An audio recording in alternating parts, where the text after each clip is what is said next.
Welcome to Ferocious Achiever. I'm James Hepner, founder and CEO of Hepner Results Coaching. We turn successful achievers into high-level achievers, grow their authority, expand their capacity to maximize all of life, and help them create a life that is vibrant and rich no matter the outcome. We help successful people stop the self-sabotage, raise their standards, and participate with unshakable confidence, creating more gains with less strain. We believe that every person has a unique message that can positively impact the world. Stick around to the end of the show where we'll reveal how you can be our next guest in 20 to 25 minutes. Let's go.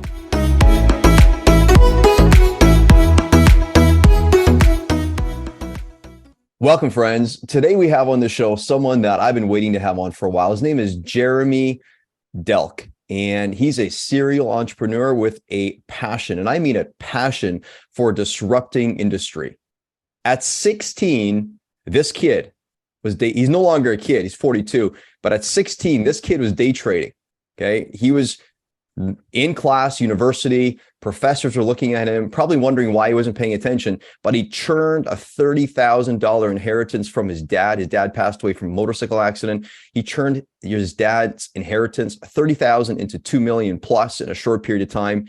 Since 2001, his businesses have earned hundreds of millions of dollars in revenue and created hundreds of jobs. He's also the best-selling author of a book, and the book you have there, right there beside you, it says Without a Plan, which I find fascinating. He's been featured in Forbes and many of the major networks. So Jeremy, welcome to the show.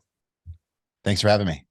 One of the things, listeners, that you're going to want to know is Jeremy and I were about 20 minutes into the conversation, and all of a sudden my computer flashes and says not recording, or it's not working. So one thing that Jeremy is all about is disruption. So him and I just had a healthy dose of disruption. And so Jeremy, welcome to the show. And we're going to just dive and keep on going. I appreciate you and I appreciate your story. Why don't we take it right back to an origin story? Share with us a little bit how you viewed achievements and what it actually meant to you then. And gosh, like so many people have different views of achievement. Most people, they view achievement as something that you gain, that you win, there's more of for you. But sometimes for other people, it's less than. But I think it's pretty incredible when there's the less than, the nudge of the less than.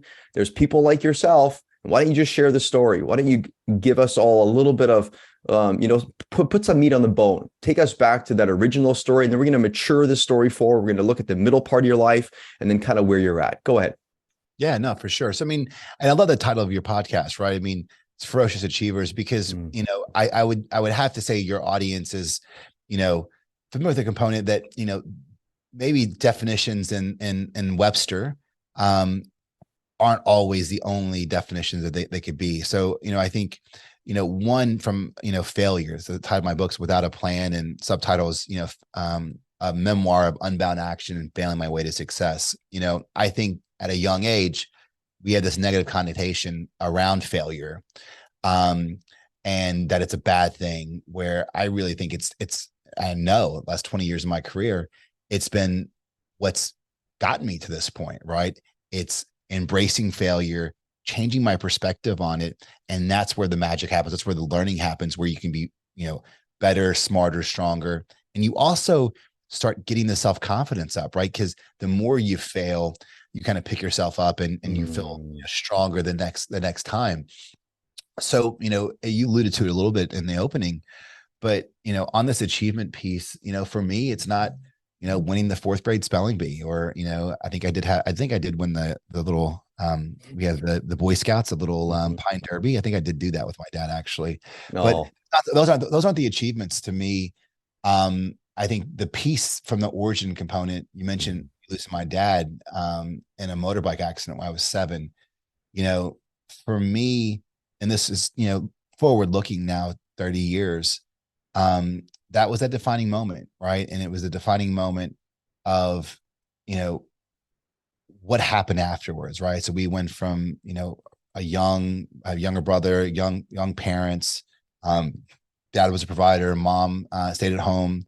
So again, outwardly, there's a lot of problems in every family, right? But from a 7-year-old's perspective, we had food, a really nice house, we had family, we had stability, right? Mm, And having that ripped away, mm, um, and thrown in this instability is a defining mm, moment. And I would say one of the defining moments in my life. mm, And I firmly believe that in life and in business, there's no such thing as a good or a bad mm, thing that happens. It's more of the emotions and actions that we apply to said event, that would later determine if they were good or bad. mm, So I could have went down a path of, drugs and alcohol and just been, I mm, could have went down a path, but for me, it really empowered. And it took me a long time and a bunch of therapy to figure this stuff out. But, mm, that it really taught me this idea to value today,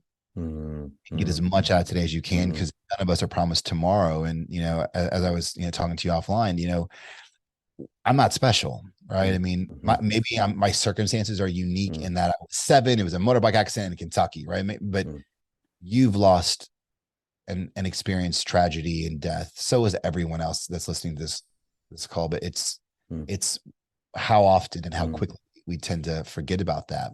So I anchor that and really try mhm. to strive and get as much juice out of this game called life as possible. That's beautiful. Hey, listen, before we move on to that middle part of your life, share with us, because we're all interested in the moment when some disruption, and of course, you're all about disruption. We'd like to dig in a little more as we continue on.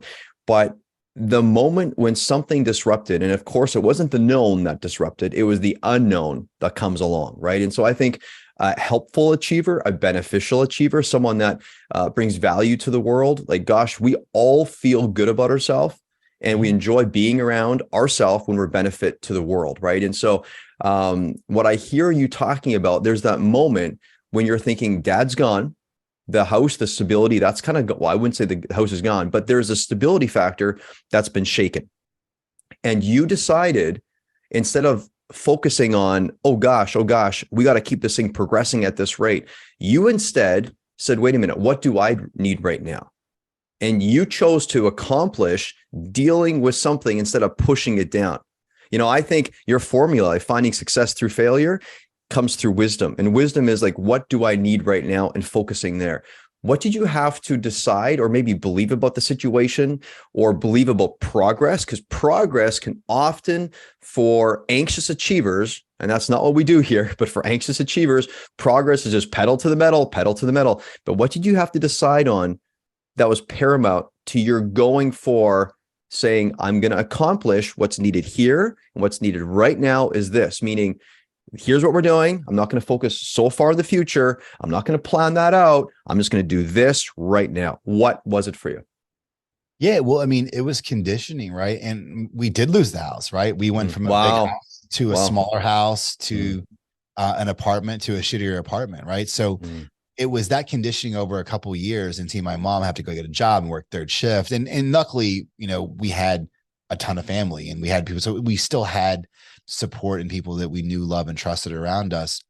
But through that conditioning, all it ingrained is that I never want to experience this again. And the mm. main core component wasn't love, it was lack of resources and you Wow. know the Wow. stress that it put on like a young mother, whatever. So I didn't want to go through that ever again. And I didn't want my kids to ever go through that. So I think that's partly, besides me, wanting to get as much out of this world through experiences and that type of process. It's the money piece, I think, is secondary, but it's a useful utility. So you can insulate that and have Mm, backstops, right? I think that's mm, what kind of ingrained it. And mm, then you mentioned day trading. So for me, I was in a small town USA, going to your question, like midlife, I was in college. I got this $30,000 inheritance that was in Disney, which is safe. And at 17, 16, I started day trading it. And, by 19, I grew it to that $2 million, which is pretty cool and pretty impressive. But what's cooler is I blew it in 4 days. So oh, I lost wow. $2 million in 4 days, Wow. which I would also say is one of the top 2 or 3 best events that ever happened to me, which is weird. Mm, Like losing $2 million how can that be good? Literally one of the, now in the moment, it was fucking awful. Like I had no safety net. I was going to move back, go home with mom and live on the couch. I mean, that could have been my path. I decided that wasn't my path, but you know, that to me, it took years to find out that was one of the best things that ever happened to me because it taught me humility. What you don't have as a 19-year-old, 20-year-old, you know, college kid making $30,000 during class, you cannot read, interpret, get beaten over the head with anything to understand humility when you are just everything's going that way. So what it taught me was, hey, you're not always the smartest person in the room. Things don't always go great. Number one. What it taught me even more importantly is still the resilience and the ability that if you can just keep moving forward, you can get through it. And that's what was the biggest lesson for me. I was in Providence, Rhode Island in college, and I'd bought a condo, right? I was a freshman in college. I moved out my sophomore year, bought a $150,000 condo and Jeep, Grand Cherokee. I was living the life. I mean, I was just spending money, great dinners. I mean, I was living like a 30-year-old at 18, 19. And when I lost it all, I still had those bills. So I had no choice. My mom would give me the share of her back, but she didn't have any resources to help me. Going home wasn't an option. Like I need, like she went to college later in life. It was a commitment I made to her. I had to finish school. And so I got odd job to odd job, 4 different odd jobs you'll read about in the book. One of them was hustling and renting apartments that was directly beside my condo complex. And that little mingler that we had by the pool, by happenstance, had me chat to some guy who was an institutional equity trader for Fidelity Investments in Boston. Wow. Was impressed with my knowledge of the market. Kind of impressed I grew it to 2 million. That was pretty fucking stupid. But he was so impressed that I had this depth of knowledge at such a young age. And there was no other way for me to get that experience. I couldn't read about this. I couldn't go through. I had to go through and viscerally feel it. And I thought he was lying and crazy, but you know, he said, if I gave you a chance, would you come to work for me? And, you know, 3 months later, background checks, getting licensed, Series 763, school went and started. I went to school at night. Passed my Series 7, which was a huge accomplishment for me because I didn't like to read. I listened audibly, and that's how I learned. But I had to read this stuff to dense material to get licensed, and got the job at Fidelity in Boston. And then at 21, I relocated to New York City. Isn't it interesting how the very thing that we want is when it happens, we're not quite sure if we want to onboard it. Like when you say humility, right? Yeah. Like most people are like, well, just show me how to be like a wise leader. And then one of the things that I often say to my clients is, you know, life will already do that for you. You know what I mean? No, exactly. But I mean, that's the opening to the book where you're going to see 20 years of basically me living. I thought I wanted to be in New York City. I thought I did. And I love New York. And I was there for 10 years, 12 years actually. But I had no idea how I was going to get there. And if you would have said, well, I'm going to get there by making 2 million, losing it, getting a day. I mean, there's no path to it. But can you imagine on the horizon of what you want to go through, and you know the journey will take you there if that's where you're meant to be. Can you imagine planning that crap out? Right? You say your book is called Without a Plan. What you're saying is no, you don't want to plan it because if you plan that, you're not going to take a step. You're not going to be scared as fuck. Yeah, because going through losing $2 million sucks. I mean, I didn't pull myself off the couch for 2 days. It was just it was bad. It was bad. Yeah. Okay. Love it. So now where are you at today? Like, gosh, we're excited. We're all excited to hear, you know, I wouldn't say rags to riches story, but honestly, it's a lot of stuff happened in your world. And is not a lot of things that, for example, when we hear some of these things that we'd say, and again, to the play on, we wouldn't mark it down on our plan. Like when I'm 7, I'd like to lose my dad to a motorcycle accident. Like, I don't want to be insensitive, but right, we don't plan that out. And then we don't plan like I'm going to take what my dad left me basically, I'm going to turn it into 2 million and then go to like -0. Like that's no plan, right? So how did you take all of that and then make that into this, like toss it into this stew pot, and now here you sit in this stew, which I would like to think, and help me out, I like to think is full of a whole bunch of stuff. It's not this or that, it's this and that. It's not one without the other, it's both and perhaps both and. Tell us where you're at. When you experience both and, do you slap yourself back on the couch? What ends up happening? Just take us through perhaps just a day in your life, what it's all about, what you're focused on right now, and where you're headed. Yeah. So first question is, how did I get there? And one step at a time. I mean, that's the thing. The opening in the book is like, hey, listen, this is not a lollipop and gumdrop book of like vision boards and it's all going to work out, because it's not, right? Mm-hmm. We're all going to get punched in the face. Mm-hmm. But what it is just to move forward, take action and take a step. So that's it. So why I wanted to do this book is, I'm 42 years old now. I've got a couple of kids, hopefully some more on the way, working on that. I want to, I feel a little bit of an obligation to kind of tell my story. And because I don't like theory, I don't like go without a plan and just you'll be great. Here's a 17-point here's a 17-point plan to have a plan without a plan, right? It's just fucking bullshit. I want to be like authentic and be like, this is how I live my life. Mm-hmm. And everything you're going to read about, and I put a lot of personal stuff in there too, because I've had so much personal, positives and negatives like through that journey. And that's an always process. And it was important for me to tell that story, because business and entrepreneurship sometimes is very lonely, and you have to look at the human side, the personal side of it, if you're looking at it from a business lens too.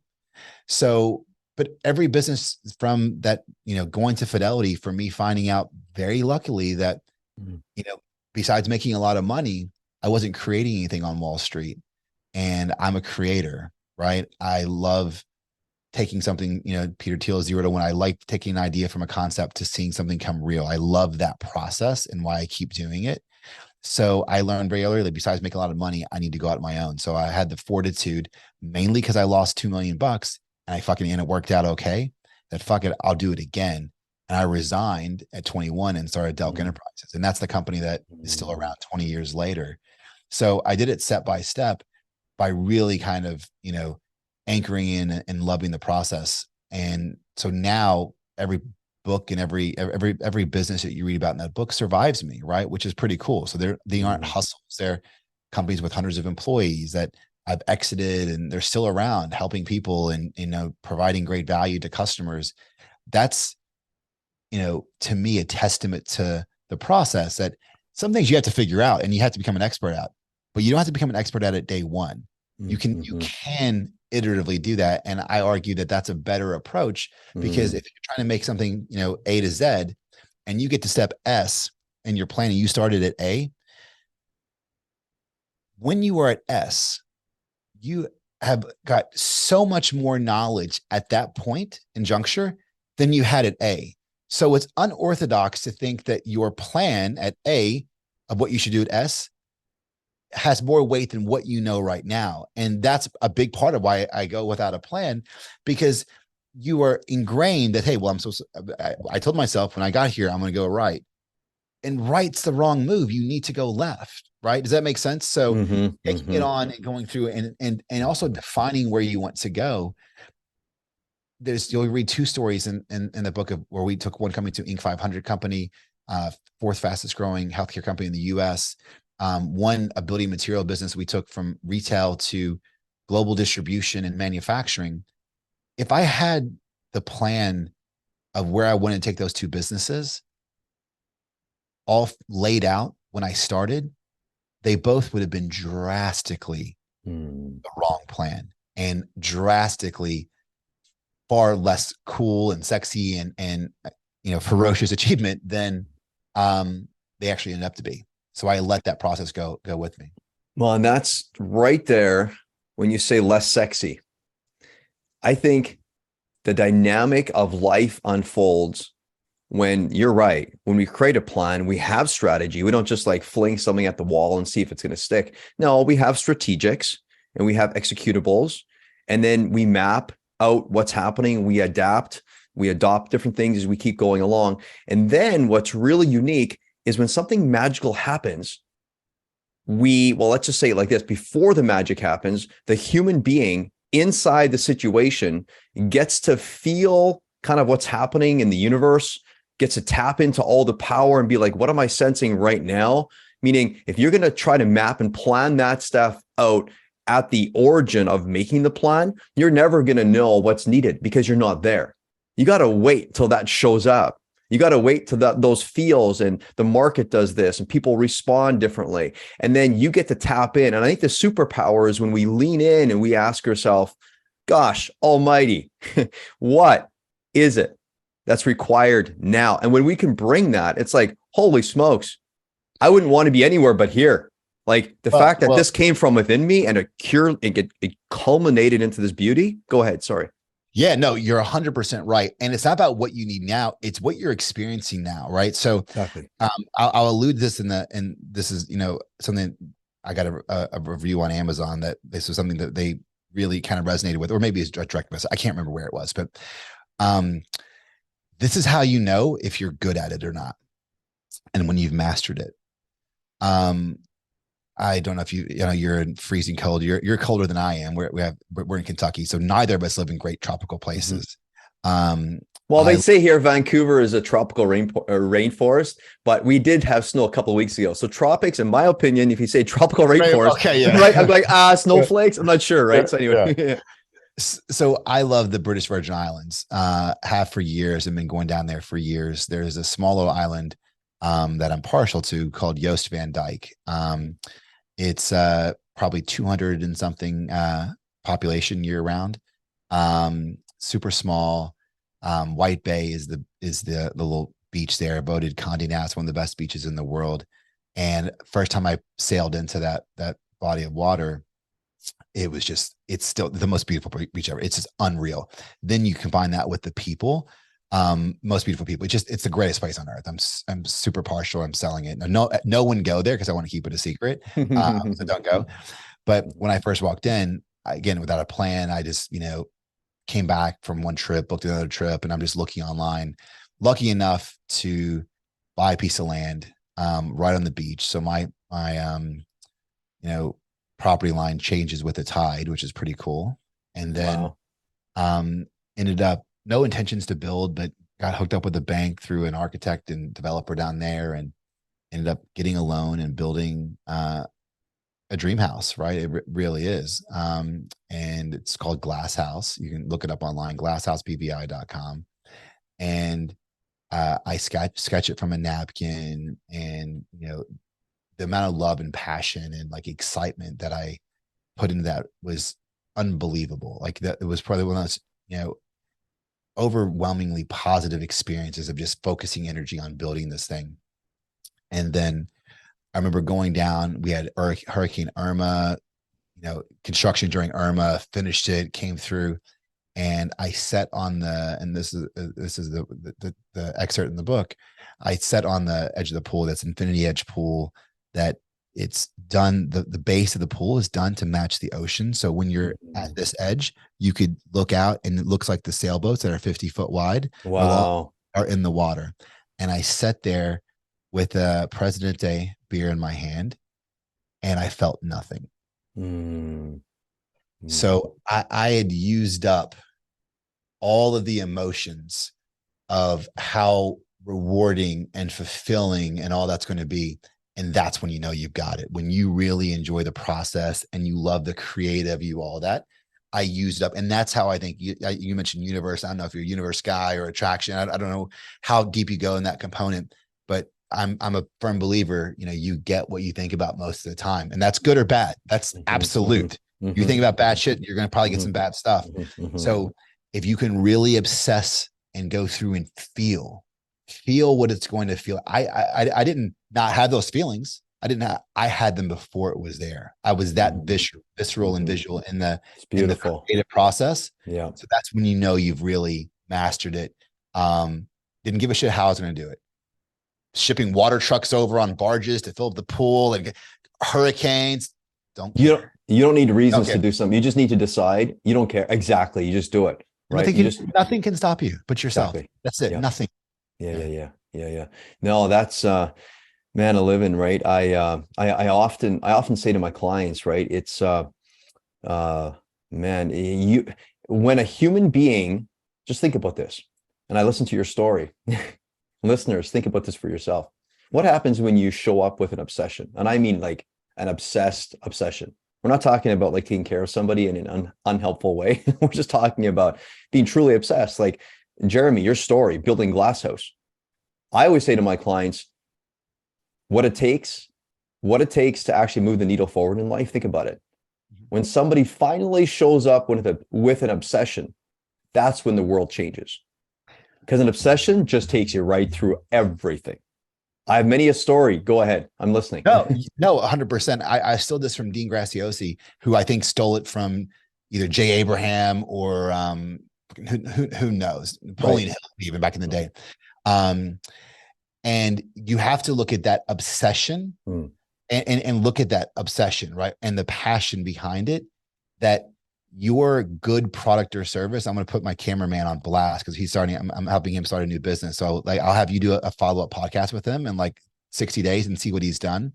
But he's behind the camera right now, right? And he's got his mic on, he's listening, and he's behind the camera. And one of the businesses that we're helping fund and get started with him is a digital signage business. This guy's in video for 20 years. He fucking loves video. You see the studio, we all kinds of crap, all kinds of stuff. I just let him get it, right? He loves video, but he used to be behind the scenes, but he's so passionate about it. If he's there having a bourbon with you, he's like, video is king. Video tells the best story. Video is all those things. And then, a month or so ago, he's like, yeah, man, but it's not a good salesperson, right? I mean, I can't be the one that sells this. I'm like, dude, you are the only person that can go and sell this because you feel, and it's true, in your heart. And this is the obsession you need to go through. And this is like for people that aren't extroverted or go through, like, if I don't let my customer get this, if my product, his service is so good, and I'm so obsessed about it, if I don't get them to commit and take this, I've failed them. I've hurt them. That's the piece that you need to kind of visceral down into. Like, not like, hey, will you buy my thing? Like, you need, and we brand numbers like, hey, this cost, if you're at a Mexican restaurant, it's an extra pitcher of margaritas a day. But I can't sell like that. I can sell a lot of stuff. I'm a sales guy. I can't sell that way. I love video. I do all these podcasts, but a guy that's doing this for 20 years, that's the person that needs to be able to tell that story. And once you have that obsession, guess what? You're not selling anything anymore. All right, James, you're not selling shit. Right. You're telling someone like, I have to help you. Yeah. This is my duty. All you're doing is you're making it easy for people to say yes to what you have to offer. And I think we have because you really can't, because and it has to be genuine. That's the other thing. Right. You can't be like, oh, buy my, bag. It has to be genuine. And it's only genuine if you can't fake passion or obsession, can you? You really have to have that visceral piece. There's no way you can fake it. There's just no way. And here's the thing, even if you're faking it to yourself, your listeners are picking up on it, that it's not working. You know what I mean? Passion is something that is felt, it is transferred, it is experienced from within. That's all there's to it. So, hey, to your cameraman, good job, by the way. Like you say, he's there doing stuff, video, incredible. And I just encourage you, Mr. Cameraman, whatever your name is, you have a name. Shane Fannin, put him on blast. There you go. There you go. So Shane, here's the thing, right? You're an incredible human. You've got a passion. You love video. And you know what? The world needs to hear about it. Don't fall prey into thinking that you must know many other things so that you can be relatable to the world. Actually, show up. You know enough. Show up, deliver. This is who you are. We love you. We want to see more of you. Make it easy for us to see who you are inside there, and let us experience the gifts of all of what you know. And by the way, we know that all the stuff you know, it isn't just because you focused on, I know it all. It's because you're so inquisitive about the unknown. And I think, honestly, you cannot love is what we all want. You cannot love unless you're purely inquisitive. So Shane or Shay? Sorry, Shay? Shane. Okay, so Shane, there you go. It's my little pep talk for you. There you go. So Jeremy, we could go on forever. Like, seriously, this has been so much fun. Where can people find you? And actually, first, perhaps I'll say it like this. What would you say to my audience that they should really laser down on, to the play on not making a plan, but being strategic? What's the strategic thing that you've realized you come back to over and over and over again, regardless of if you're in your infinity pool or back when you were like laying on the couch when the market kind of took you out for 2 days. What's the core thing that is a fundamental that each one of us, no matter where we're at in our level of achievement or level of life or fulfillment, whatever it ends up being, that we must focus on so that we can experience life in such a way that we enjoy being around ourselves? Yeah, well, it's that yourself. You have to, we humans, and especially to ourselves, have the absolute most tactical, best ability to tell ourselves whatever lies that we want to believe that are easy, right? And you need to question, and this is why for I wrote a business book and I threw it away.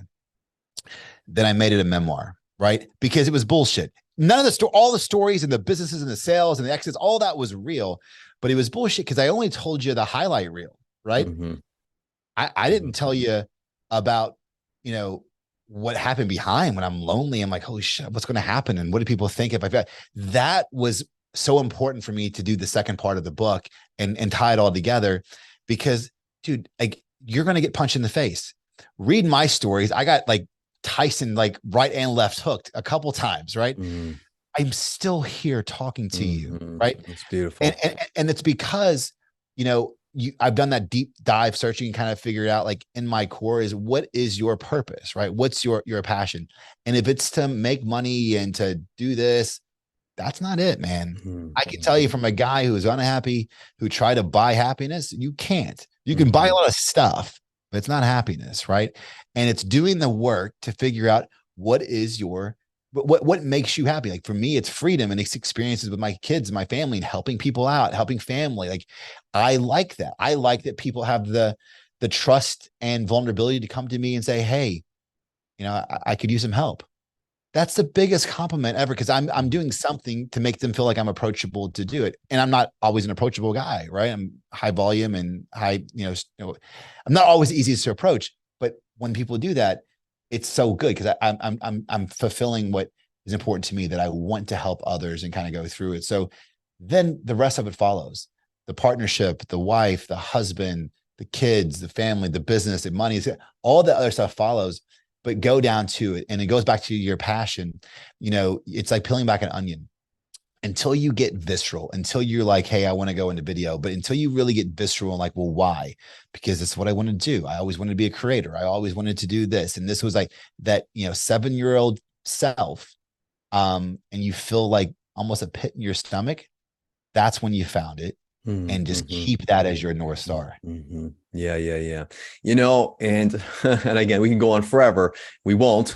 I'm tempted to, but we won't, because I gotta, I gotta move on. You gotta move on.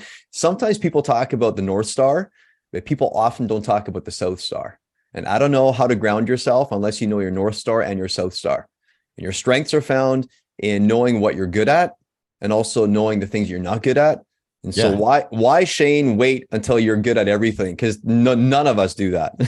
You know what I mean? No, exactly. We got to go for it. We just got to take it. We got to take it. Because here's the thing: if we're going to ask for permission or ask for forgiveness, it's not going to work. We got to, we got to go for it and take it. Right? Yeah.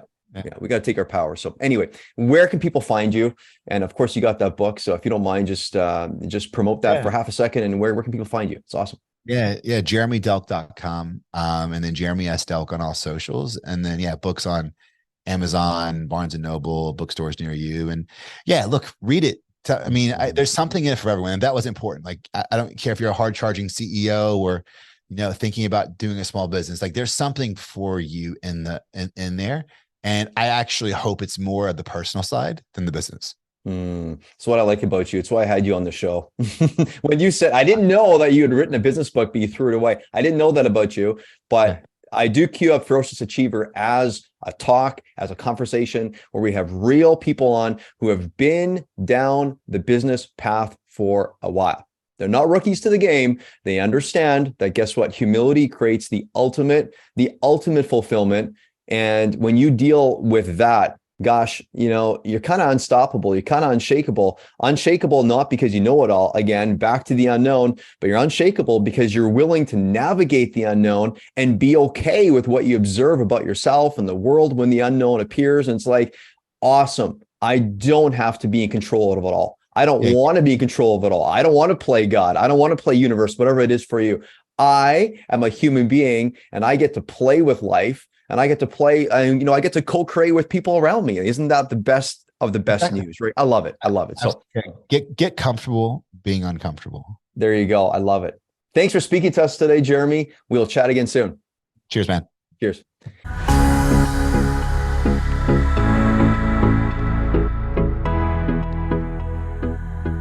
James Hepner here. Thank you so much for listening to Ferocious Achiever. If you are a successful owner, founder, C-suite executive, or CEO who would like to be on this program, please visit us at www.ferociousachiever.com. Near the top of the page, you'll see our Ferocious Achiever lion logo. And right next to that lion logo, to the right-hand side, you'll see a little blue box that when you scroll over top and click on it, it'll take you directly to that guest booking page. Now, if you got something out of this interview, would you share this episode on social media or send it via email or text? Just do a quick screenshot with your phone and text it to a friend or post it on your socials. If you know someone that would be a great guest, tag them on social media or send them an email or a text. Let them know about the show and include the hashtag Ferocious Achiever. I love seeing your posts and guest suggestions, so please don't be shy. Now, we regularly put new content, new episode out, and we do this consistently. To make sure you don't miss any episodes, go ahead and subscribe. Your thumbs up, ratings, reviews, those things all go a long way to help promote the show and mean a lot to me and my team. You want to know more? Simply go to the website www.jameshepner.com or follow me on LinkedIn, Facebook, or Twitter. And here's something that you don't want to miss. If you want to stop the self-sabotage, you want to raise your standards and participate with unshakable confidence, you will want to take the Maximize Your Life quiz now, found at www.jameshepner.com/quiz. By taking this little quiz, you will discover exactly where you're making your life unnecessarily difficult and exactly where your behaviors are cutting you off from the outcomes and goals you crave most. Your quiz results will pinpoint with precise accuracy the exact areas to focus on. This will immediately activate your ability to use your time and resources effectively and instantly set you on your path to create higher level gains with less strain. Why not get down to the base and discover the truth about what's controlling your life right now? I challenge you, take a few minutes, you owe it to yourself. You're worth it and your experience of life depends on it. Give yourself the gift by honoring yourself and taking 5 minutes to invest in yourself. Take the Maximize Your Life quiz now, again found at www.jameshepner.com/quiz. And finally, set yourself on the path that will lead you directly to what you want and need most now. Until next time, peace out, rock up.